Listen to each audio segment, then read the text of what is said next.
Doctor Mohammad Yunus এবং ভারতের প্রধানমন্ত্রী নরেন্দ্র মোদি এই দুজনের মধ্যে কে সেরা জানেন? একজন নোবেলজয়ী সমাজসেবক, অন্যজন বিশ্বের বৃহত্তম গণতন্ত্রের নেতা। কিন্তু সম্পদের দিকে কে বেশি ধনী তা জানে না অনেকেই। আজকের ভিডিওতে আমরা জানাবো এই দুজনের মধ্যে বর্তমানে কে সেরা এবং তারা কতটা ধনী। বিস্তারিত জানতে ভিডিওতে লাইক দিয়ে শেষ পর্যন্ত দেখুন। প্রথমে নরেন্দ্র মোদি সম্পর্কে জেনে নেওয়া যাক। নরেন্দ্র মোদি 1950 সালের 17 সেপ্টেম্বর ভারতের গুজরাটে জন্মগ্রহণ করেন।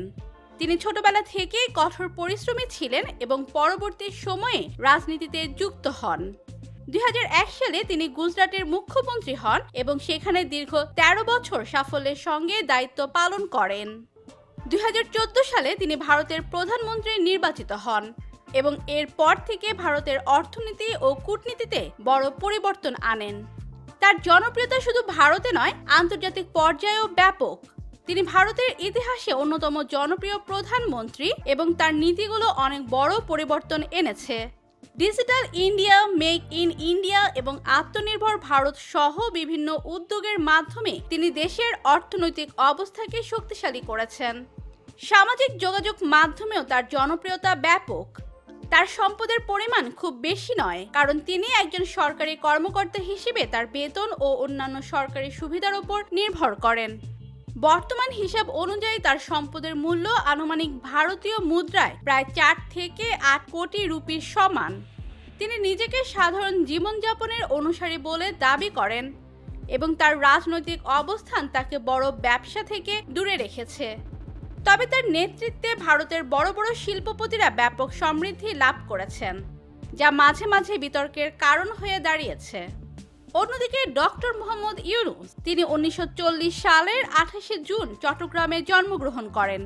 তিনি অর্থনীতির অধ্যাপক হিসেবে কর্মজীবন শুরু করেন এবং পরে গ্রামীণ ব্যাংকের প্রতিষ্ঠা করেন, যা ক্ষুদ্র ঋণ ব্যবস্থার মাধ্যমে দরিদ্র জনগোষ্ঠীর আর্থ-সামাজিক উন্নয়নে গুরুত্বপূর্ণ ভূমিকা রাখে। তার কাজ দারিদ্র্য বিমোচনে যুগান্তকারী পরিবর্তন এনেছে এবং বিশ্বব্যাপী ক্ষুদ্র ঋণ মডেল জনপ্রিয় হয়েছে। তিনি 2006 সালে নোবেল শান্তি পুরস্কার লাভ করেন, যা তাকে আন্তর্জাতিক পরিমণ্ডলে পরিচিতি করে তোলে। ইউনূস বিশ্বের বিভিন্ন দেশের অর্থনৈতিক ও সামাজিক উন্নয়ন প্রকল্পে জড়িত ছিলেন এবং শতাধিক আন্তর্জাতিক পুরস্কার লাভ করেছেন। তিনি যুক্তরাষ্ট্রের প্রেসিডেন্সিয়াল মডেল অফ ফ্রিডম এবং কনগ্রেশনাল গোল্ড মেডেলও অর্জন করেছেন।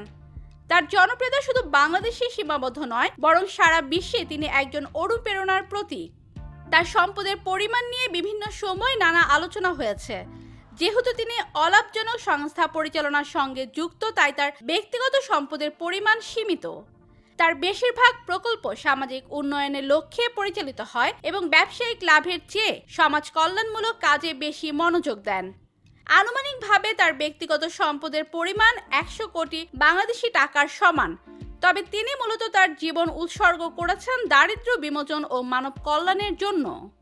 তো প্রিয় দর্শক, ডক্টর মোহাম্মদ ইউনূস এবং নরেন্দ্র মোদি দুজনেই বিশ্বের মধ্যে অন্যতম পরিচিত মুখ।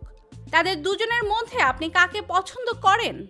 কমেন্টে জানিয়ে দিন এবং নতুন নতুন ভিডিও পেতে চ্যানেলটি সাবস্ক্রাইব করুন। ধন্যবাদ।